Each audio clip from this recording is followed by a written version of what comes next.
In this video, we're going to be talking about overlays, mainly focusing on a brief little overview on the overlay window, the different types of overlays, and in the following videos, we're going to be talking about how you would be able to add these in at any time. So let's go ahead and dive into the overlays as far as what kind of overlays are we able to work with and stuff like that. So if we take a look here, I have a text overlay here that's right here, and you can see it's presented over here in my little preview window, which is right here.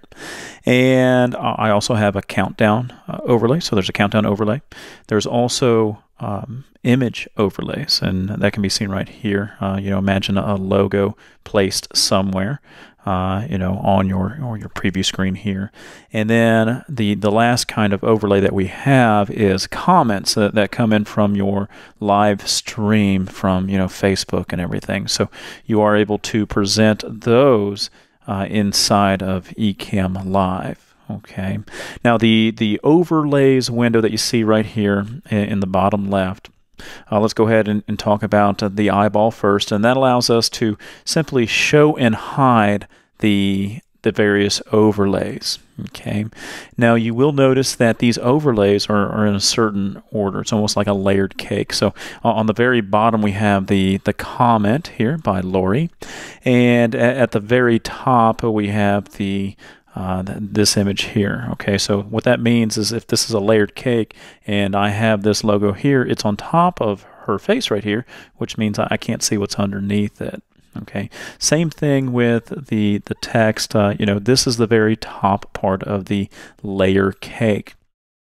Now let me go ahead and drag this down here, and just to show you, if I put the logo where it's on the very bottom, it's the very bottom of this layered cake, the logo is now behind the comment. Okay, so everything is built upon each other, and the very top thing right now is my countdown clock.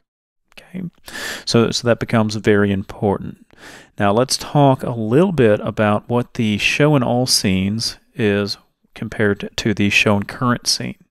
Okay, now whenever you have a scene set up, you can have certain overlays that are only shown in that specific scene, and that's what you would see down here at the bottom. Okay, now if I go to up here and hit the play button, and now I switched scenes, but you're going to notice that my show in all scenes category here has my logo on here. Okay, so you can see that right there. So I can toggle that on and off. If I were to move that over here, would that follow over in the other scenes? It would. So it is a global type of overlay. How do we move things in from the current scene up into something that you'd like to have be available in all the scenes? Well, just like you saw me do earlier, I can go ahead and click this, and now it is in the show all scenes. And if I were to go over here, you can see that the text did not shift in any position. It stayed right in the exact same place as the other items. And if I were to toggle this off here in that scene, I'd go to the next scene, it would be toggled off as well. So that is what the eyeball icon does. That's what the various sections in the overlay do. And we're going to talk about these items here, as well as these icons down here at the bottom, what they do, what they function, and how you can utilize them. So we'll have those in the following videos.